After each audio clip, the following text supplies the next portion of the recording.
Welcome to this explainer. I'm your master coach, and today we are systematically tearing down the 500 to 600 word extended responses for the Cambridge AS and A-Level Arabic Language 8680 Paper 4. Now, let me be crystal clear right out of the gate. The structural blueprints we're building today, they're completely universal. Whether you're in the IGCSE, O-Level, or A-Level cohorts, these frameworks apply to you. For the next block of time, I need your absolute undivided focus. Imagine a digital testing suite right here in front of us, complete with a mark yield meter that's currently sitting at the lowest band. By the end of this session, we're going to apply some highly specific, elite answering strategies to push that meter all the way up to a clean A star. So, let's get right to it. Did you know that Paper 4 accounts for roughly 15% of the total marks in your syllabus? That's a massive chunk. Yet, this is exactly where candidates literally hemorrhage points under pressure.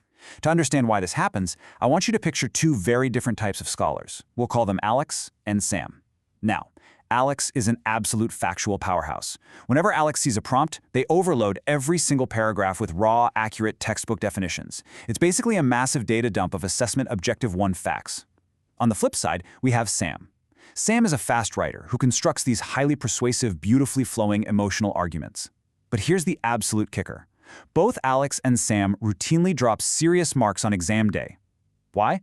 Because Alex completely fails to provide deep analysis, and Sam is so busy writing a beautiful story that they completely miss the explicit restrictions set by the examiner's command words.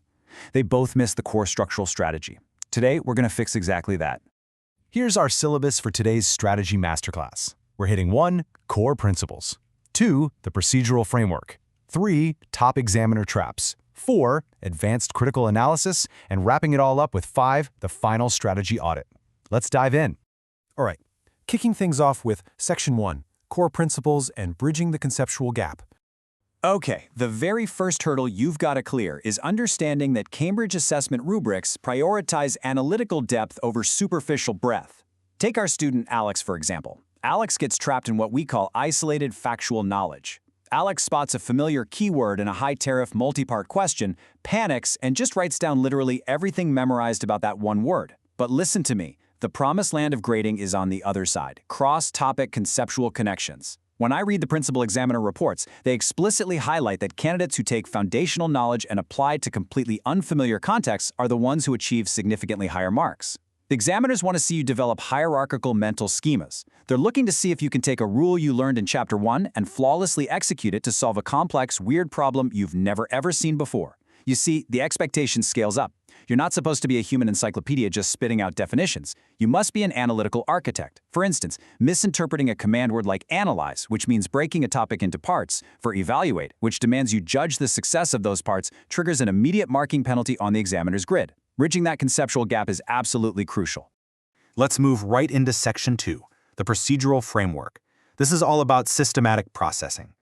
For those of you who stare at a complex data source, feel the clock ticking, and just totally freeze up, this is exactly how you translate raw data into a structured argument. We use a rigorous 4-step processing sequence that guarantees you capture every single available procedural mark. Step 1. Deconstruct the question. This is where you decode those command words we just talked about.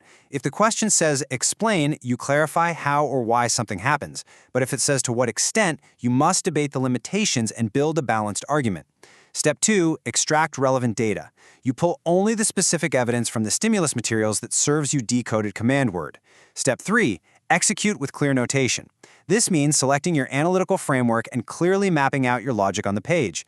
And finally, Step 4, verify and present. You double-check your results and present them using correct, subject-specific terminology. If you follow this standardized sequence every single time, you completely take the guesswork out of your exam. Now, I want to introduce you to a massive, game-changing secret weapon, the method mark strategy. Look, Cambridge examiners are actually instructed to reward the analytical journey just as much as your final answer. Let that sink in. Even if you make a calculation error or a slight misjudgment at the very end of your massive 600-word essay, if you have demonstrated the correct systematic process and logical deconstruction clearly on the page, you are going to accumulate method marks. Do not just write down your final thought and hope for the best. You have to show the examiner the actual gears turning in your head.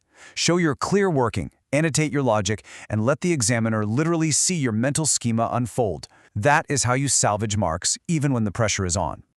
All right, Section 3, Top Examiner Traps. It's time to spot the flaw.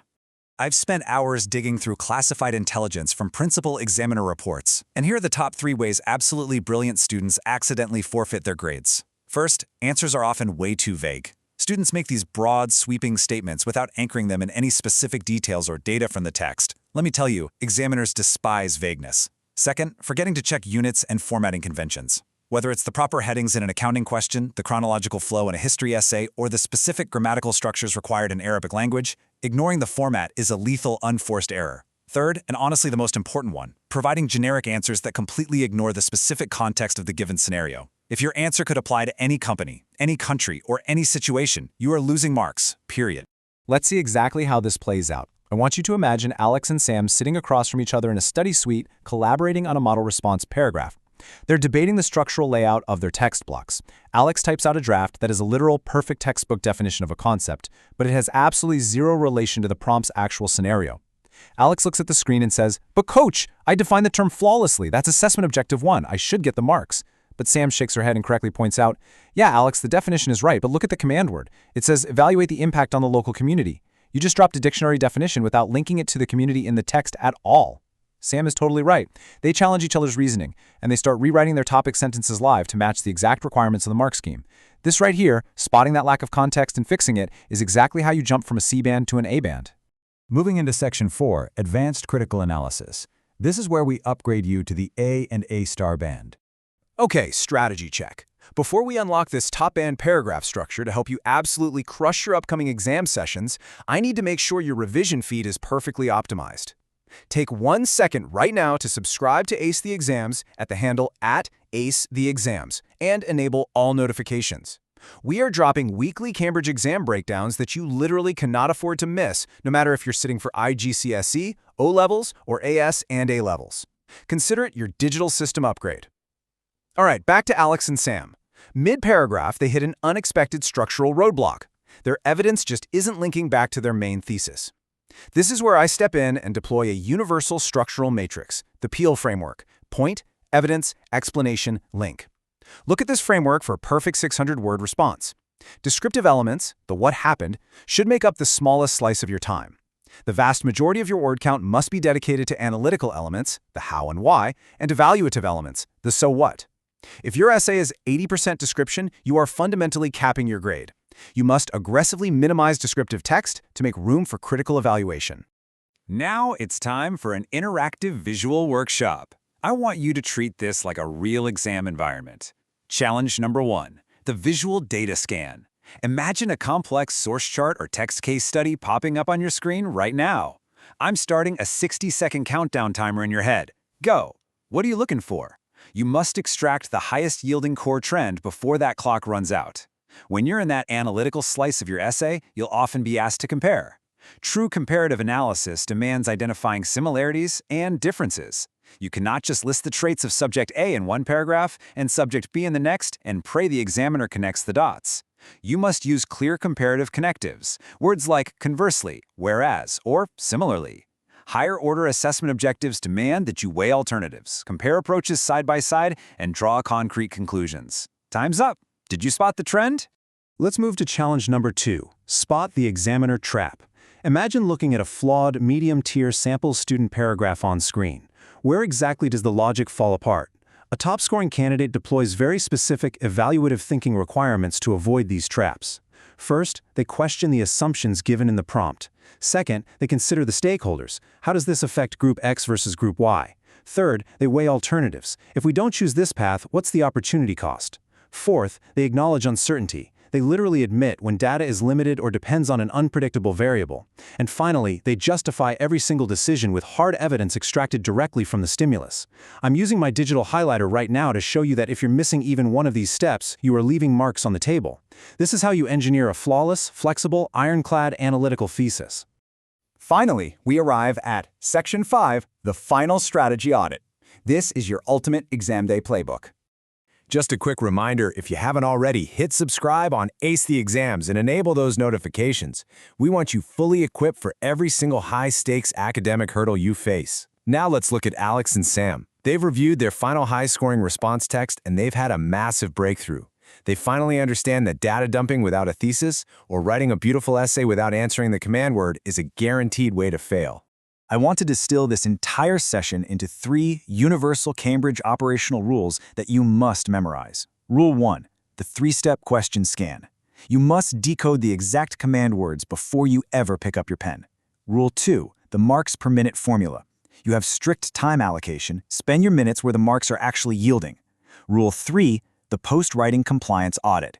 A quick review checklist to ensure you haven't missed any formats or units. And I'm going to anchor this whole explainer with the absolute golden rule, extracted verbatim from the principal examiner reports. The classic mistake is providing generic answers. Always link every point to the given scenario. Read it, internalize it, let it govern every single sentence you write. If your paragraph could easily be copy-pasted into a different exam from 5 years ago and still kind of make sense, you are being way too generic. You must relentlessly tie your brilliant analysis back to the specific context and the specific problem sitting right in front of you. And that brings us to the end of our strategic masterclass. You now have the exact blueprint to bypass those examiner traps, deploy the PEL framework, and engineer top-band 600-word responses. But the preparation doesn't stop here, guys. I want to hear directly from you. Drop a comment below right now and tell me which Cambridge subject and level, whether it's IGCSE, O-Level, AS, or A-Level, are you preparing to conquer next? Engage with the community, keep applying this systematic framework, and I will see you in the next explainer. Keep pushing forward, you've got this.